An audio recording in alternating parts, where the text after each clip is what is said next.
Good morning, ladies and gentlemen, it's David here, and welcome back to another Atlus news episode. And today, it's going down now. It's finally happening. Persona 6 information is gonna keep rolling. And the more we move in 2024 to the end of the year, I'm confident we'll have way more information about Persona 6. And that is very exciting because Persona is insanely popular right now.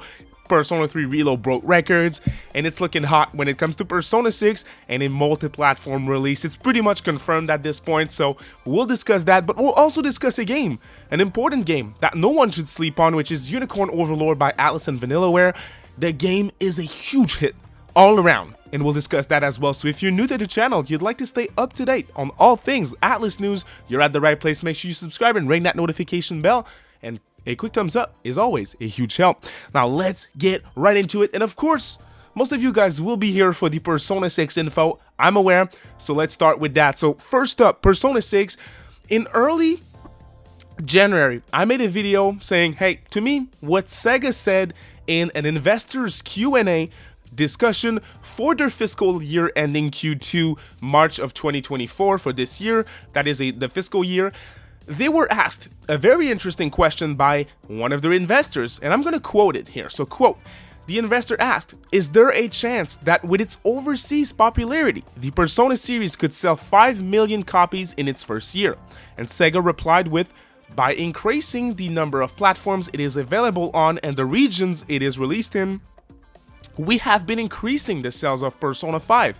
We believe that it would be possible for a major Persona title, such as a numbered release, to sell 5 million copies in its first year by releasing it on multiple platforms and simultaneously worldwide from day one. So when I made that Atlus news episode discussing that, to me, a numbered release is Persona 6 or 7, alright, whatever. It's a numbered release.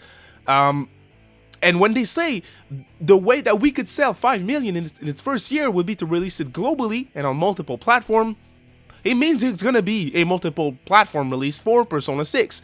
Well, now we have someone that we're very used to, that we keep talking about here on the channel lately, back in this being Midori. So what happened yesterday is, well, on Friday, Spawnwave, another YouTuber, he hosts a podcast, Direct Xbox Podcast, great show, I listened to all the episodes, and that is with his co-host Nate the Hate, which we talked about before on the channel. Nate has been a very reliable insider, but when it comes to Atlus and Sega stuff, he's very hit and miss.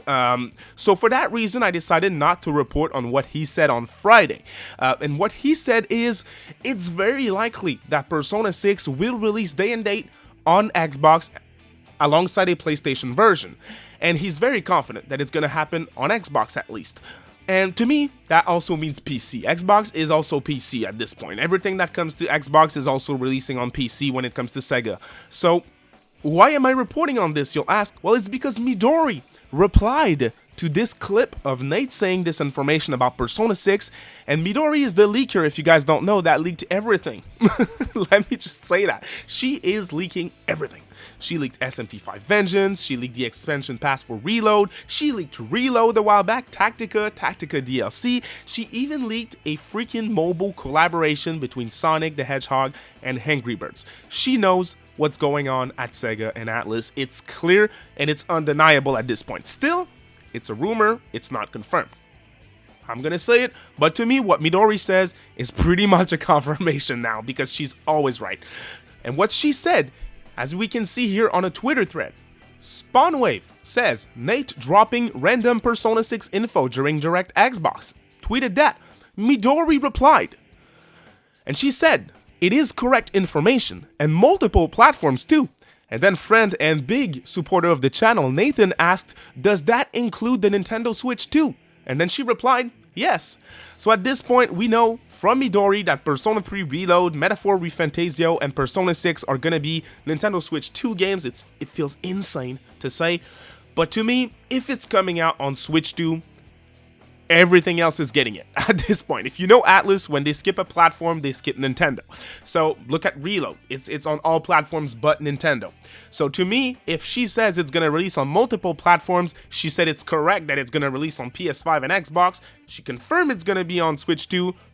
There's no way they're skipping PC. Atlus games are doing very well on PC. They even said it a while back. Like it all started in 2020 in June when Golden released on PC, and Atlus was surprised that it did well. That is 4 years ago already. Now they're gonna release everything on PC, and Atlus is being successful. They're breaking records on PC. I'm willing to put my hand and money on it. There is going to be a day one release for Persona 6, at least on PC. So for me, all this information means Persona 6 is going to release worldwide on all platforms. And that is crazy. If you asked me that 3 years ago, I would have been, hey, PS5 and if we're lucky, PC. Bruh, I'm confident it's going to be on all platforms now, and that is very exciting. Let me know what you think about Persona 6, which is clearly planned for all platforms, and I'm really looking forward to getting more information about Persona 6 in 2024. I'm thinking once Metaphor releases, let's say in September, October, after that, Tokyo Game Show, Persona 6 drop. I mean, I don't know, but I think it's possible. I'm the dumbass with actual expectations after all.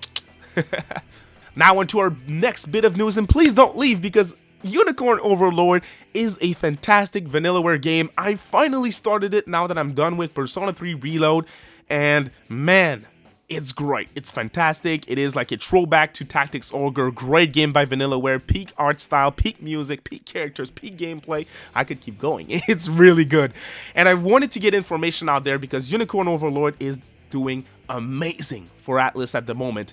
It is one of the highest Vanillaware ranked game on Metacritic. It has a 87 on PlayStation 5, a 89 on Nintendo Switch. It's extremely successful critically, and if you don't consider the Vita version of the Odin Sphere remake, it is the highest ranking Vanillaware game on Metacritic. And I'm saying if you don't count the Vita version of Odin Sphere because there's just 3 reviews, so it's kind of like, it's not enough in my opinion. Plus, that game is better on PS4 than Vita, it's clear. So, to me, it means Unicorn Overlord is the highest ranking Vanillaware game on Metacritic, and that's awesome. It is also doing crazy well in Japan because the game is #1 on the Famitsu sales chart for Japan. It sold 75,000 copies in its first week of sales on the market in Japan, and that's physical copies only. So generally speaking, in Japan, you have a 50-50 split when it comes to digital versus physical, which would mean that that game sold around 140, 150,000 copies in its first week, both digitally and physically. That is crazy. When you look at the chart for Vanillaware sales of all time, all their games before, and what they did in Japan in their first week, physically only, that's what you see. You have Dragon's Crown, which sold 180,000 copies on PlayStation 3 and PlayStation Vita during its first week. Then you have Odin Sphere, the remake, which sold 81,000 copies in its first week on PS4, PS3, and Vita. And then you have Switch, PS4, PS5 for Unicorn Overlord at 74,000 copies in its first week of sales in Japan. Again, physical only. Crazy. And to me, if you counted again digital sales, digital now is way more popular than it ever was in 2013 when Dragon's Crown dropped, or in 2016 when Odin Sphere dropped. I'm thinking it's probably right there underneath Dragon's Crown as their second biggest selling or best selling game of all time, and that's crazy to me. Worth the amount for that game is huge at the moment. You got to remember, 13 Sentinels, when it first dropped on PlayStation 4, sold 34,000, so that's more than double that for Unicorn Overlord, and 13 Sentinels ended up selling a lot of copies afterwards because it got a Switch version, and word of mouth was really good for that game. I'm listening to some podcasts for mainstream outlets, right?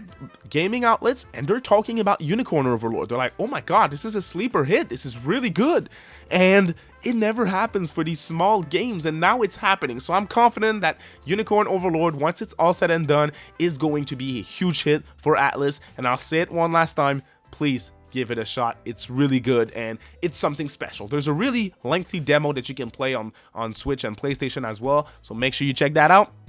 I think, in my opinion, the next step for Vanillaware is to finally put their games on PC. I think this is a must. I'm not sure what's going on when it comes to PC development and Vanillaware. I wish Sega and Atlus would help them because they're the publisher of their games. I wish they were going to do something about it because, again, we talked about that before for Persona. PC works for Atlus games. It works, and I don't care about PC. I never play on PC, and I'm still here saying it should happen because they're doing great on PC. So that is going to be it for today's video, you guys. Are you excited for Persona 6, which is now everything but confirmed for multi-platform, a global launch as well? Have you played Unicorn Overlord? I hope you say yes, otherwise give it a shot. Please do. I know there's a lot of games out there, but it deserves your attention. You have a great day, y'all. Thank you so much for watching. Bye.